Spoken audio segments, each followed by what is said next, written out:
Ju njohim me edicionin informativ të lajmeve. Kjo është Radio 7. Komisioneri Evropian për zgjerimin paralajmëron 6 vendet e Ballkanit perëndimor se rrezikojnë të humbasin mbi 700 milionë euro fonde. Përmes një deklarate me shkrim, Marta Kosu ka kërkuar të gjithë vendeve të përshpejtojnë reformat e parashikuara në planin e rritjes në mënyrë që të shfrytëzojnë plotësisht potencialin e kësaj pakoje financiare. Këstin e parë ose disa mjete nga plani i rritjes i kanë marrë 5 shtetet e rajonit me përjashtim të Bosnjë dhe Hercegovinës, e cila është vënuar me miratimin e agjendës reformuese.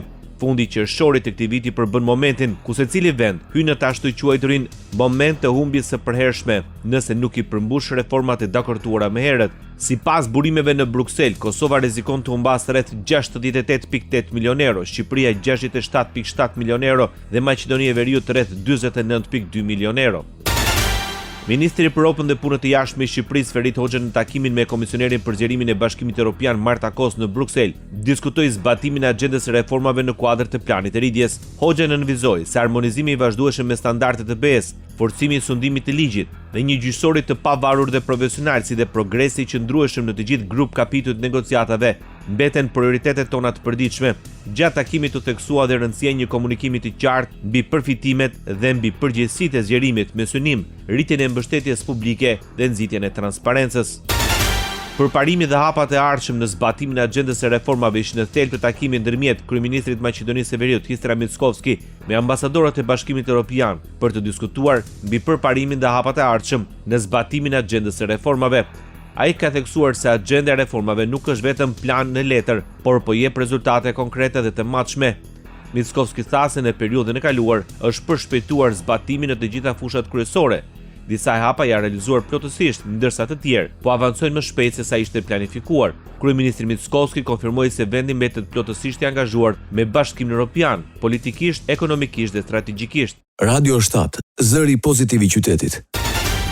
Partia Demokratike e Kosovës refuzon ofertën e vetëvendosjes për të zgjedhur presidentin.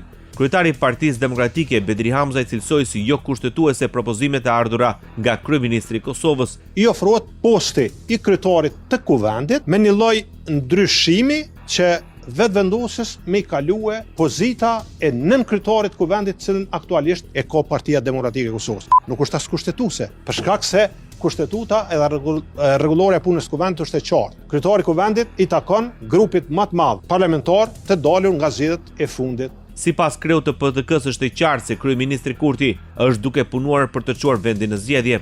Për Partinë Demokratike të Kosovës ky proces është përmbyllur dhe ne i urojmë partisë fituese sukses në zgjedhjen e presidentit me 98 deputet të tjerë të kuvendit të Republikës Kosovës.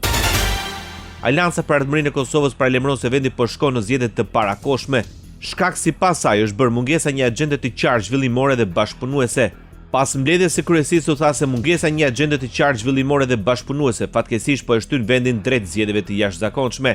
Në mbledhjen e kryesisë u diskutua dhe për procesin e brendshëm zgjedhor, i cili do të përmbyllet më 24 maj me mbajtjen e kuvendit të përgjithshëm zgjedhor, ku do të zgjidhen kryetari dhe strukturat e reja drejtuese të Aleancës për Ardhmërinë e Kosovës.